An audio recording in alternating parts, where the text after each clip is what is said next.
তাদের সাথে মাথা নত করেন, সুন্দর ভাষায় যদি তাদের সাথে নরম হয়ে কথা বলেন, তাদের কথাগুলো যদি মেনে নেন, ওরাও আপনার কথাগুলো মেনে নেবে, আপনার সাথে নরম ভাষায় কথা বলবে, আপনাকে সন্তুষ্ট রাখার জন্য যথেষ্ট আপ্রাণ চেষ্টা করবে। ওয়ালা তুতি'উ কুল্লা হাল্লাফিন মাহিন, আর তুমি আনুগত্য করো না প্রত্যেক এমন ব্যক্তি যে অধিক পরিমাণে কসম খায় এবং লাঞ্ছিত হয়। ওরা বেশিরভাগ কসম খেত, আল্লাহর কসম, উজ্জাতের কসম, লাত, উজ্জাত, মানাত, এদের কসম খেয়ে তারপর কথা বলতো। এরা নবীকে বিশ্বাস করানোর জন্য তারা বলছে 1 বছর আমরা তোমার রবের ইবাদত করব, আর 1 বছর তুমি মুহাম্মদ আমাদের মূর্তির ইবাদত করবা। এটা হয়। এখন চিন্তা করেন, যদি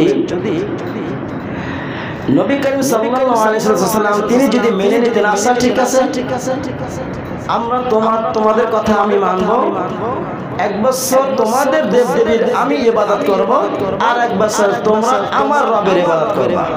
এখন দেখেন, এটা যদি মুহাম্মদ সাল্লাল্লাহু আলাইহি ওয়াসাল্লাম মেনে নিতেন তাহলে কি হতো? যদি মুহাম্মদ যদি বলতো আচ্ছা ঠিক আছে আমি তোমাদের সাথে রাজি, তবে তোমরা আগে 1 বছর আমার রবের ইবাদত করবা। বলেন 1 বছর যদি কাফের মুশরিকরা যদি ইবাদত করত, যদি 1 লক্ষ কাফেররা যদি আল্লাহর তাআলা আনুগত্য করত, নবীর সাথে ইবাদত করত, 1 লক্ষর ভিতরে কম হইলো 10,000 লোক কি মুসলমান হইতো না?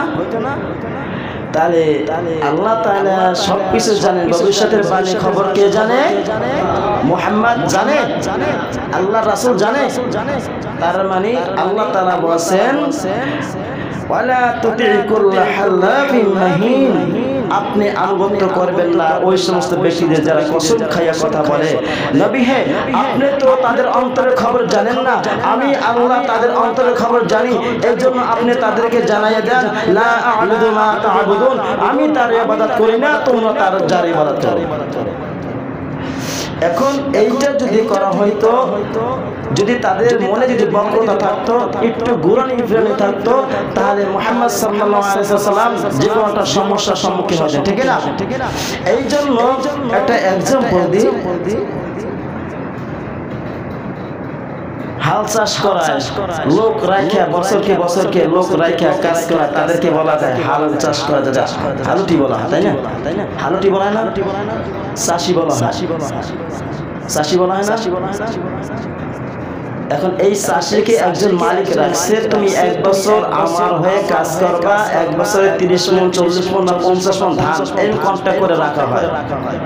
তুমি 1 বছর আমার কাজ করবা, 1 বছর পরে তোমাকে এত মণ ধান দেওয়া হবে, 40 মণ 50 মণ বা 30 মণ যেটা দেওয়া হবে। এখন ওই মালিক ছিল প্রকৃত নামাজি, দিনদার, মুত্তাকি।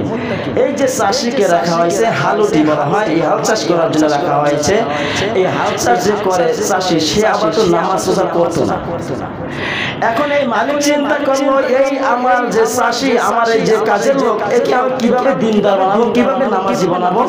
তিনি বলল আচ্ছা ঠিক আছে, তুমি যদি 1 বছর 5 ওয়াক্ত নামাজ পড়ো, তোমাকে এই 40 মণের সাথে আরো মনে করে 20 মণ ধান বাড়াই দেবো, বা আরো 30 মণ ধান বাড়াই দেবো।